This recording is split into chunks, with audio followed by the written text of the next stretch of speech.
Mr. President, ladies and gentlemen, history is more than the path left by the past.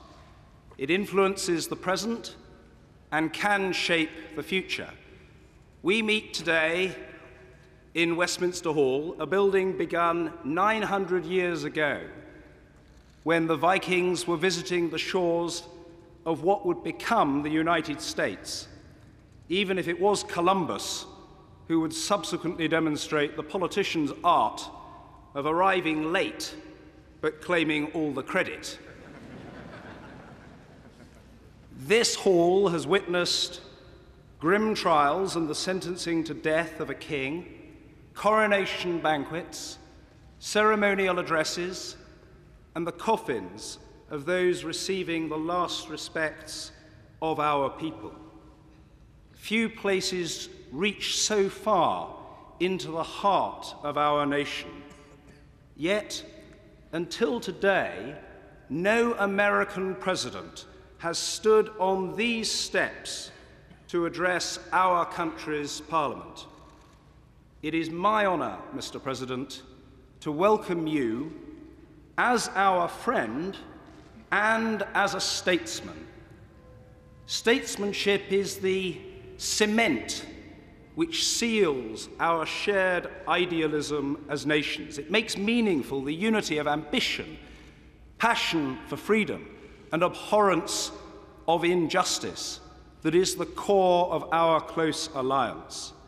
It has fallen to you to tackle economic turbulence at home, to protect the health of those without wealth, and to seek that precious balance between security, which is too often threatened, and human rights, which are too often denied.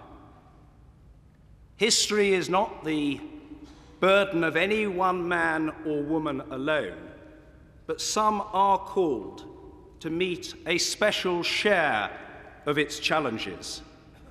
It is a duty that you discharge with a dignity, determination, and distinction that are widely admired. Abraham Lincoln once observed that nearly all men can stand adversity, but if you want to test a man's character, give him power.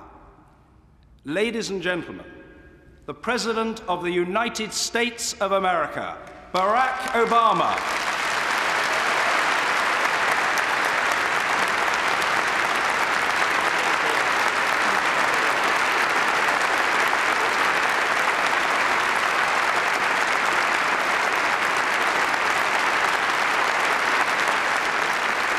Thank you.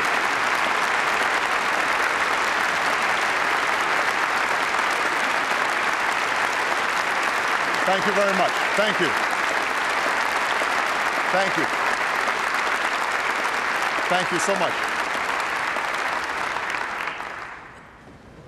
My Lord Chancellor, Mr. Speaker, Mr. Prime Minister, my lords and members of the House of Commons,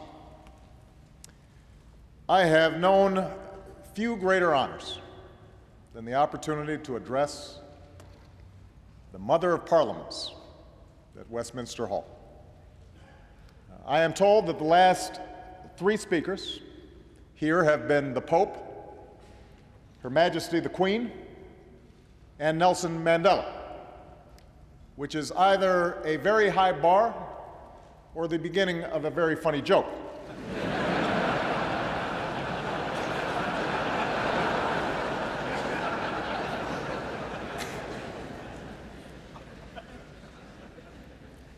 I've come here today to reaffirm one of the oldest, one of the strongest alliances the world has ever known.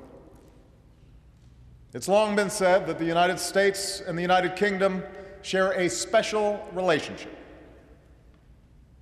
And since we also share an especially active press corps, that relationship is often analyzed and overanalyzed for the slightest hint of stress or strain. Of course, all relationships have their ups and downs.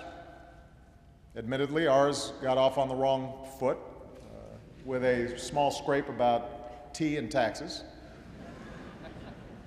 There may also have been some hurt feelings when the White House was set on fire during the War of 1812. But fortunately, it's been smooth sailing ever since.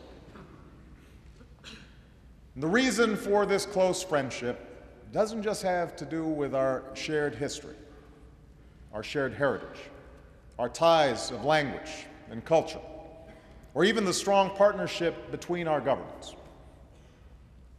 Our relationship is special because of the values and beliefs that have united our people through the ages. Centuries ago, when kings, emperors, and warlords reigned over much of the world, it was the English who first spelled out the rights and liberties of man in the Magna Carta. It was here, in this very hall, where the rule of law first developed, courts were established, disputes were settled, and citizens came to petition their leaders. Over time, the people of this nation waged a long and sometimes bloody struggle to expand and secure their freedom from the crown. And propelled by the ideals of the Enlightenment, they would ultimately forge an English Bill of Rights and invest the power to govern in an elected parliament that's gathered here today. What began on this island would inspire millions throughout the continent of Europe and across the world. But perhaps no one drew greater inspiration from these notions of freedom than your rabble-rousing colonists on the other side of the Atlantic. As Winston Churchill said, the Magna Carta, the Bill of Rights, habeas corpus, trial by jury, and English common law find their most famous expression in the American Declaration of Independence. For both of our nations, living up to the ideals enshrined in these founding documents has sometimes been difficult, has always been a work in progress. The path has never been perfect. But through the struggles of slaves and immigrants, women and ethnic minorities, former colonies and persecuted religions, we have learned better than most that the longing for freedom and human dignity is not English or American or Western. It is universal, and it beats in every heart.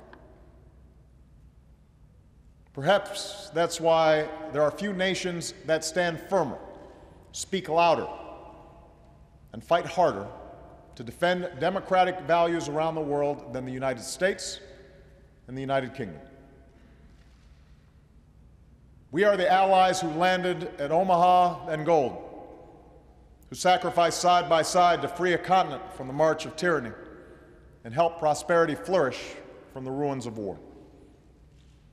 And with the founding of NATO, a British idea, we joined a transatlantic alliance that has ensured our security for over half a century. Together with our allies, we forged a lasting peace from a Cold War. When the Iron Curtain lifted, we expanded our alliance to include the nations of Central and Eastern Europe and built new bridges to Russia and the former states of the Soviet Union. And when there was strife in the Balkans, we worked together to keep the peace. Today, after a difficult decade that began with war and ended in recession, our nations have arrived at a pivotal moment once more.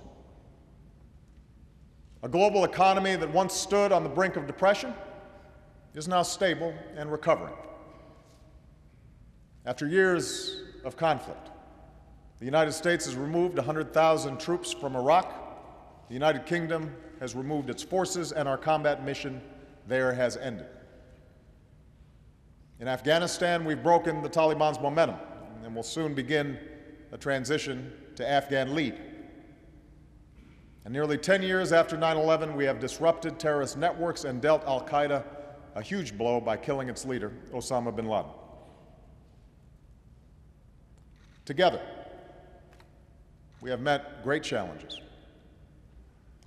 But as we enter this new chapter in our shared history, profound challenges stretch out before us. In a world where the prosperity of all nations is now inextricably linked, a new era of cooperation is required to ensure the growth and stability of the global economy. As new threats spread across borders and oceans, we must dismantle terrorist networks and stop the spread of nuclear weapons, confront climate change, and combat famine and disease.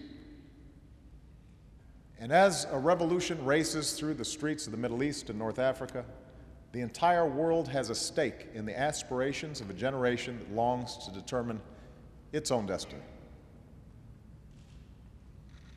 These challenges come at a time when the international order has already been reshaped for a new century. Countries like China, India, and Brazil are growing by leaps and bounds. We should welcome this development, for it has lifted hundreds of millions from poverty around the globe and created new markets and opportunities for our own nations. And yet, as this rapid change has taken place, it's become fashionable in some quarters to question whether the rise of these nations will accompany the decline of American and European influence around the world. Perhaps, the argument goes, these nations represent the future, and the time for our leadership has passed. That argument is wrong. The time for our leadership is now. It was the United States and the United Kingdom and our democratic allies that shaped a world in which new nations could emerge and individuals could thrive.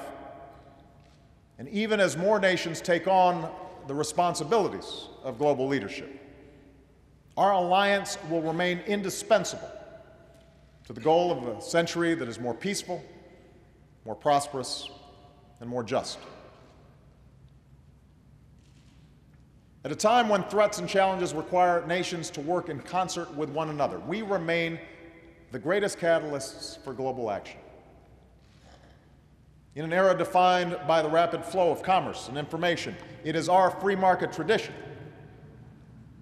our openness, fortified by our commitment to basic security for our citizens, that offers the best chance of prosperity that is both strong and shared. As millions are still denied their basic human rights because of who they are or what they believe or the kind of government that they live under, we are the nations most willing to stand up for the values of tolerance and self-determination that lead to peace and dignity. Now, this doesn't mean we can afford to stand still. The nature of our leadership will need to change with the times. As I said the first time I came to London as president for the G20 summit, the days are gone when Roosevelt and Churchill could sit in a room and solve the world's problems over a glass of brandy. Although I'm sure that Prime Minister Cameron would agree that some days we could both use a stiff drink. In this century, our joint leadership will require building new partnerships, adapting to new circumstances, and remaking ourselves to meet the demands of a new era.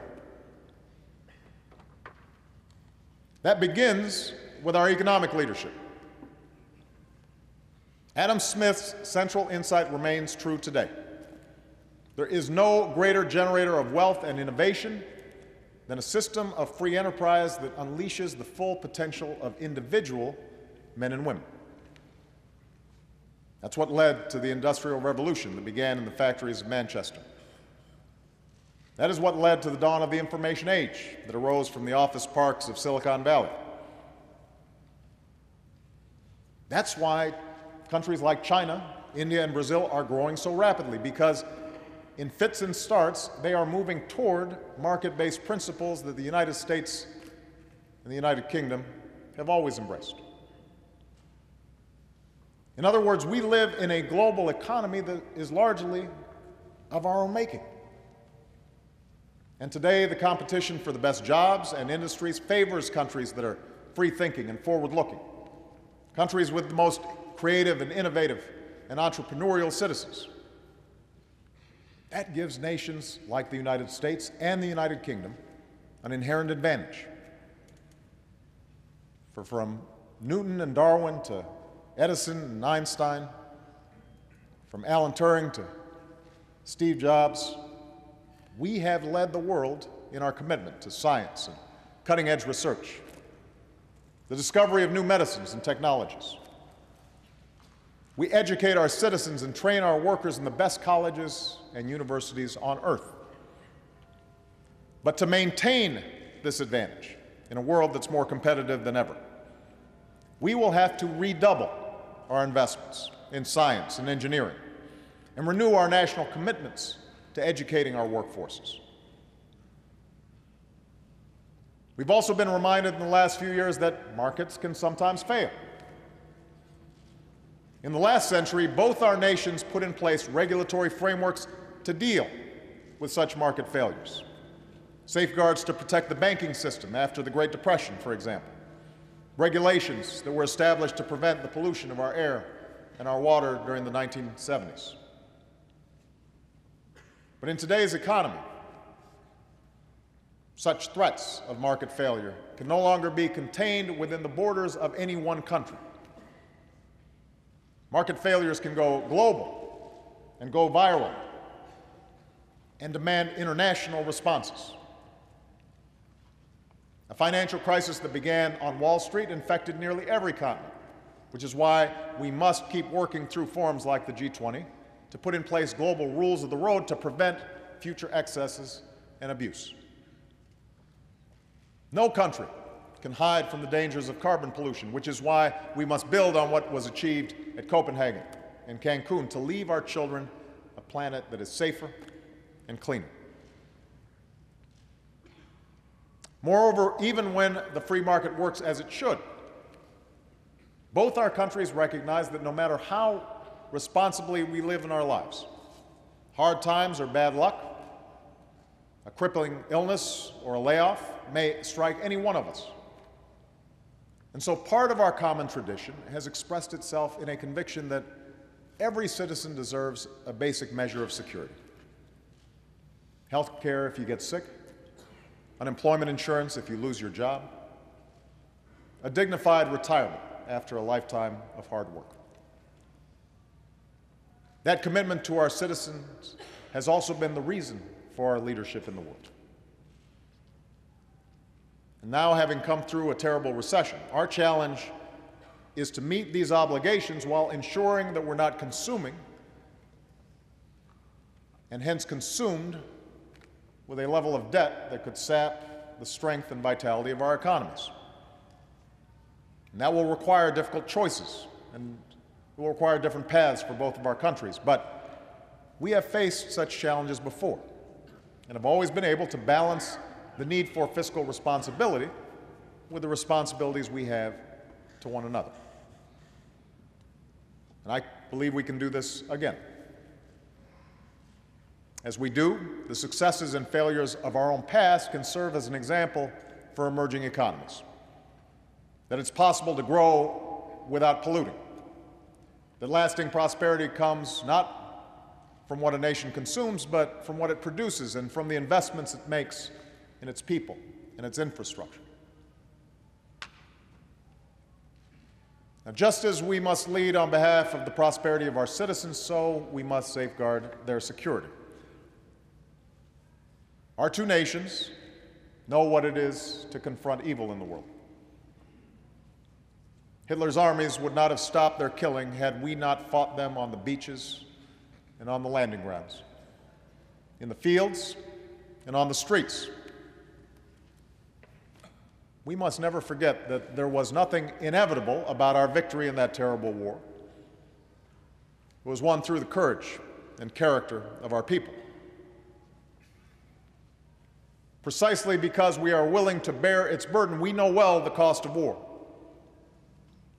And that is why we built an alliance that was strong enough to defend this continent while deterring our enemies. At its core, NATO is rooted in the simple concept of Article 5, that no NATO nation will have to fend on its own, that allies will stand by one another, always.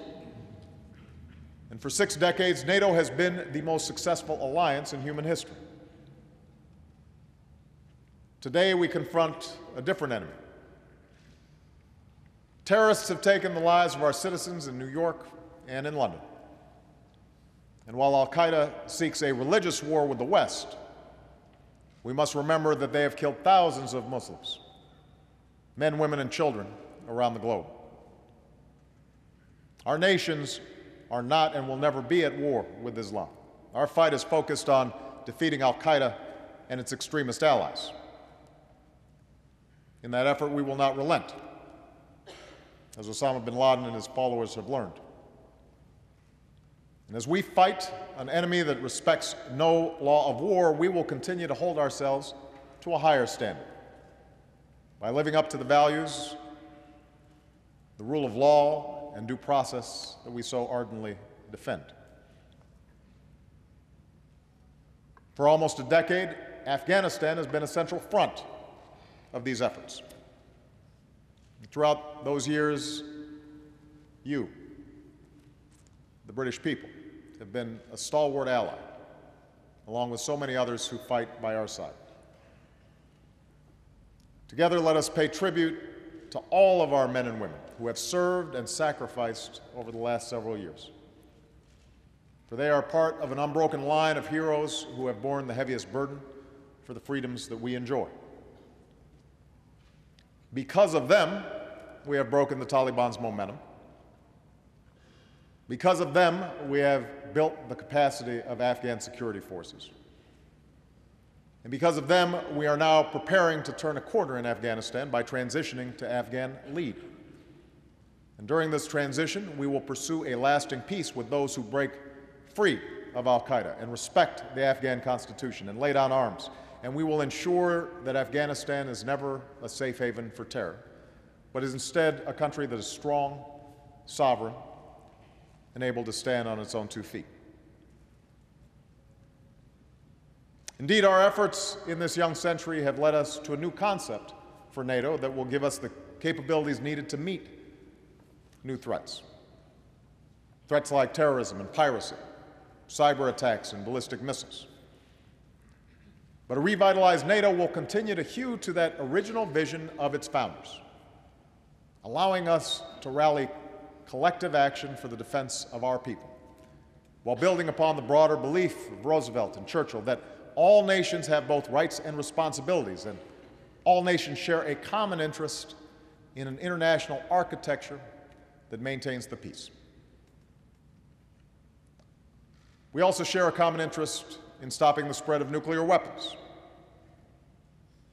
Across the globe, nations are locking down nuclear materials so they never fall into the wrong hands because of our leadership.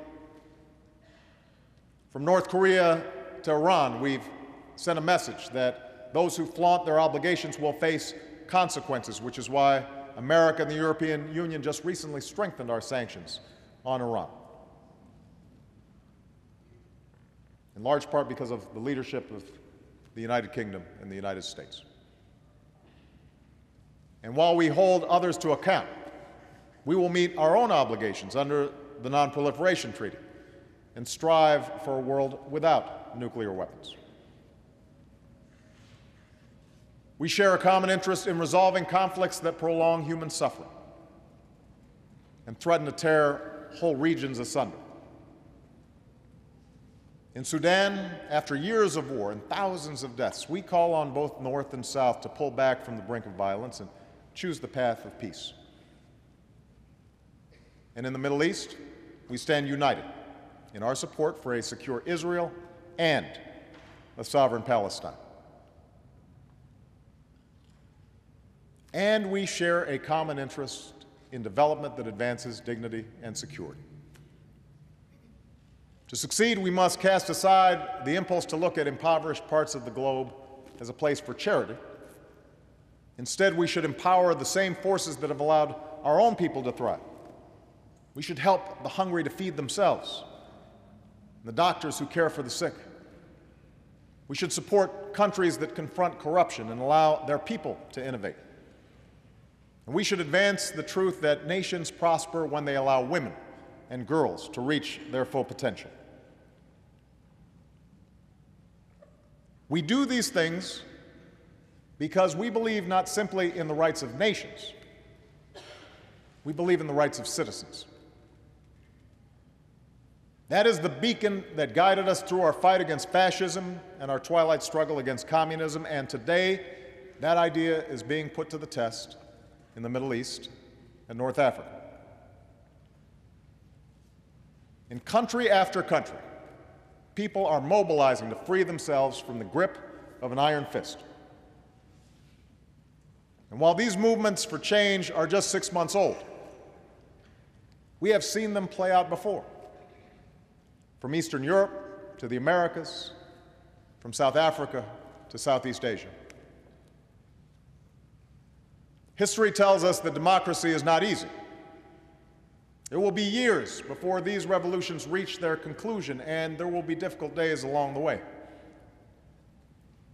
Power rarely gives up without a fight, particularly in places where there are divisions of tribe and divisions of sect. We also know that populism can take dangerous turns, from the extremism of those who would use democracy to deny minority rights, to the nationalism that left so many scars on this continent in the 20th century. But make no mistake, what we saw, what we are seeing in Tehran, in Tunis, in Tahrir Square, is a longing for the same freedoms that we take for granted here at home. It was a rejection of the notion that people in certain parts of the world don't want to be free or need to have democracy imposed upon them. It was a rebuke to the worldview of Al-Qaeda, which smothers the rights of individuals and would thereby subject them to perpetual poverty and violence. Let there be no doubt, the United States and United Kingdom stand squarely on the side of those who long to be free. And now we must show that we will back up those words with deeds. That means investing in the future of those nations that transition to democracy, starting with Tunisia and Egypt, by deepening ties of trade and commerce, by helping them demonstrate that freedom brings prosperity. And that means standing up for universal rights, by sanctioning those who pursue repression, strengthening civil society, supporting the rights of minorities. We do this knowing that the West must overcome suspicion and mistrust among many in the Middle East and North Africa, a mistrust that is rooted in a difficult past. For years, we've faced charges of hypocrisy from those who do not enjoy the freedoms that they hear us espouse. And so to them, we must squarely acknowledge that, yes, we have enduring interests in the region to fight terror, sometimes with partners who may not be perfect, to protect against disruptions of the world's energy supply. But we must also insist that we reject as false the choice between our interests and our ideals, between stability and democracy. For our idealism is rooted in the realities of history, that repression offers only the false promise of stability, that societies are more successful when their citizens are free, and that democracies are the closest allies we have. It is that truth that guides our action in Libya. It would have been easy, at the outset of the crackdown in Libya, to say that none of this was our business. that a nation's sovereignty is more important than the slaughter of civilians within its borders. That argument carries weight with some. But we are different. We embrace a broader responsibility. And while we cannot stop every injustice, there are circumstances that cut through our caution. When a leader is threatening to massacre his people, and the international community is calling for action. That's why we stopped a massacre in Libya. And we will not relent until the people of Libya are protected and the shadow of tyranny is lifted. We will proceed with humility and the knowledge that we cannot dictate every outcome abroad. Ultimately, freedom must be won by the people themselves, not imposed from without. But we can and must stand with those who so struggle, because we have always believed that the future of our children and grandchildren will be better if other people's children and grandchildren are more prosperous and more free. From the beaches of Normandy to the Balkans to Benghazi. That is our interests and our ideals. And if we fail to meet that responsibility, who would take our place? And what kind of world would we pass on? Our action, our leadership, is essential to the cause of human dignity. And so we must act and lead with confidence in our ideals and an abiding faith in the character of our people who sent us all here today. For there is one final quality that I believe makes the United States and the United Kingdom indispensable to this moment in history. And that is how we define ourselves as nations. Unlike most countries in the world, we do not define citizenship based on race or ethnicity. Being American or British is not about belonging to a certain group. It's about believing in a certain set of ideals. The rights of individuals, the rule of law. That is why we hold incredible diversity within our borders. That's why there are people around the world right now who believe that if they come to America, if they come to New York, if they come to London, if they work hard, they can pledge allegiance to our flag and call themselves Americans. If they come to England, they can make a new life for themselves and can sing God Save the Queen just like any other citizen. Yes, our diversity can lead to tension. And throughout our history, there have been heated debates about immigration and assimilation in both of our countries. But even as these debates can be difficult, we fundamentally recognize that our patchwork heritage is an enormous strength. That in a world which will only grow smaller and more interconnected, the example of our two nations says it is possible for people to be united by their ideals instead of divided by their differences. It is possible for hearts to change and old hatreds to pass. That it's possible for the sons and daughters of former colonies to sit here as members of this great parliament, and for the grandson of a Kenyan who served as a cook in the British Army to stand before you as President of the United States.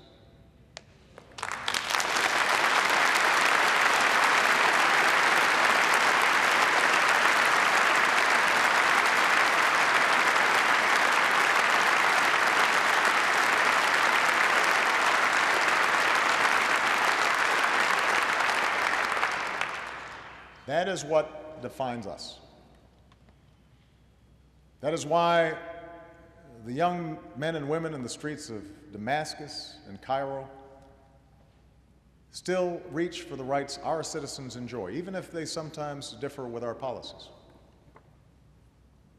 As two of the most powerful nations in the history of the world, we must always remember that the true source of our influence hasn't just been the size of our economies, or the reach of our militaries, or the land that we've claimed. It has been the values that we must never waver in defending around the world. The idea that all beings are endowed by our Creator with certain rights that cannot be denied. That is what forged our bond in the fire of war. A bond made manifest by the friendship between two of our greatest leaders. Churchill and Roosevelt had their differences. They were keen observers of each other's blind spots and shortcomings, if not always their own. And they were hard-headed about their ability to remake the world. But what joined the fates of these two men at that particular moment in history was not simply a shared interest in victory on the battlefield. It was a shared belief in the ultimate triumph of human freedom and human dignity. A conviction that we have a say in how this story ends. This conviction lives on in their people today. The challenges we face are great. The work before us is hard. But we have come through a difficult decade, and whenever the tests and trials ahead may seem too big or too many, let us turn to their example and the words that Churchill spoke on the day that Europe was freed. In the long years to come, not only will the people of this island, but the world, wherever the bird of freedom chirps in the human heart, look back to what we've done, and they will say, do not despair, do not yield, march straight forward. With courage and purpose, with humility and with hope, with faith in the promise of tomorrow, let us march straight forward, together, enduring allies, in the cause of a world that is more peaceful, more prosperous, and more just. Thank you very much.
Mr. President, I think that response describes far more eloquently than any words of mine could do how much that very memorable and inspiring address was appreciated by everybody who heard it here today.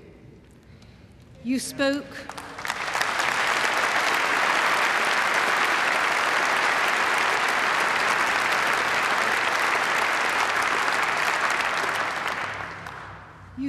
with great warmth and great generosity about the British Parliament and the British people, and about the links that bind us, the values and the traditions that we share, the history that we have experienced together.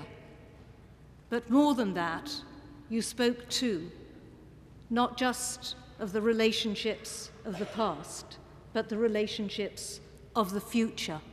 And I think that was what made what you said so inspirational. It was a distinguished American governor of New York who remarked on the propensity of politicians to campaign in poetry, but to govern in prose. The world you described to us today was not just one that is prosaic. It was one where the challenges are difficult and sometimes dangerous, one that is fast-moving, that is complex, sometimes contradictory, and that offers at least as many threats as opportunities. But in the eloquence of your address, you reminded us of the importance of maintaining the poetry in government. Because to lead, that poetry is necessary. Necessary not only to articulate the challenges, as you did so masterfully, but also to bring others together to face those challenges with common principles and with shared purpose. Mr. President, it has been a privilege for all of us to hear you speak today. It is a privilege for me to have the responsibility of thanking you on behalf of both Houses of Parliament for coming to Westminster and to wish you and Mrs. Obama a very happy and pleasant rest of your stay in the United Kingdom. Thank you so much.